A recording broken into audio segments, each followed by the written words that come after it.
तो जनाब पाकिस्तान क्रिकेट पे तो हमने बड़ी बात की, लेकिन कल एक रात स्टोरी पहले इंटरनेशनल सतह पर आई जहां पर अफगानिस्तान की वुमेन फुटबॉल टीम का जिक्र था कि वो पेशावर पहुंचे हैं तुरखम के रास्ते और फिर आज लाहौर पहुंचे। स्क्रीन पर अभी मनाजिर भी आपके सामने थे।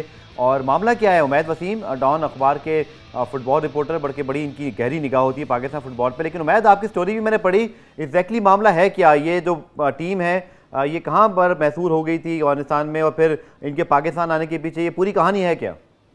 जी वफात, बहुत शुक्रिया। ये बेसिकली हुआ ये कि ये जो मेंबर्स जो आए हैं पाकिस्तान, ये थे अफगानिस्तान जूनियर विमेंस टीम के। तो इनकी जो नेशनल टीम के जो प्लेयर्स थे ना, नेशनल विमेंस टीम के प्लेयर्स, वो चले गए थे ऑस्ट्रेलिया। ये जो पूरा इनका जो काफिला था ये जा रहा था एयरपोर्ट 26 अगस्त को, जस्ट वक्त एयरपोर्ट पे ब्लास्ट हुआ है। तो ये लोग जो हैं वो अफगानिस्तान में फंस गए थे। काफी दिन तक काफी एनजीओ वगैरह काम कर रहे थे कि इनको पाकिस्तान लाया जाए। बेसिकली इनको जाना था कतर, लेकिन फिर ये तकरीबन आप समझ लें कि 2-2.5 हफ्ते लगे हैं।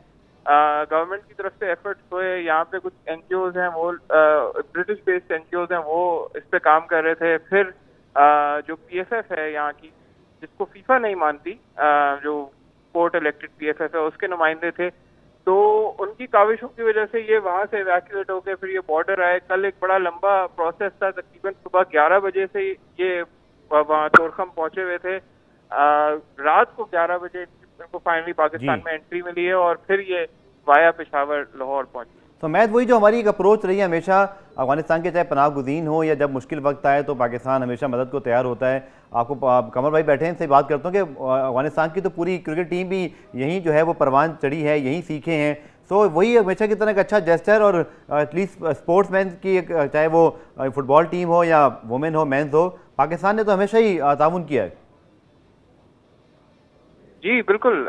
ये तो फिर जहाँ तक फुटबॉल का सवाल है, ये पाकिस्तान में पहले भी अफगानिस्तान के फुटबॉलर्स आ चुके हैं और इस तरह क्रिकेट प्लेयर्स तो यहीं पे उन्होंने क्रिकेट सीखी है। लेकिन ये एक बहुत अच्छा जेस्चर है क्योंकि फीफा इसमें इन्वॉल्व नहीं थी। फीफा को पे काफी तनकीद हो रही थी कि आप इन्वॉल्व हों, इस चीज में आगे बढ़ें और इनको किसी तरह कतर पहुंचवाएं। लेकिन ये सारे एफर्ट्स मतलब आपको पाकिस्तान गवर्नमेंट और पाकिस्तान फुटबॉल फेडरेशन जो है वो और जो ये एनजीओज हैं उनको आपको बहुत प्रेज करना होगा कि ये उनके एफर्ट्स की वजह से हैं, क्योंकि इनको बड़ी थ्रेट्स थी वहाँ पे तालिबान की वजह से।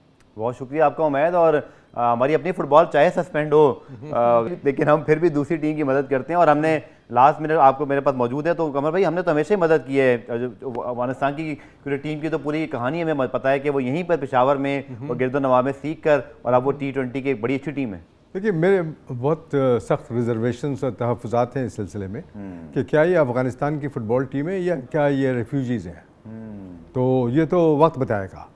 लेकिन आप देखें ना, अभी रिसेंटली जो डेवलपमेंट थी कि औरतों की जो क्रिकेट टीम जो ऑस्ट्रेलिया प्रॉब्लम तो है वहाँ पर, और नहीं गई तो ऑस्ट्रेलिया ने थ्रेट कर दिया कि हम आपकी मर्दों की टीम से भी नहीं खेलेंगे।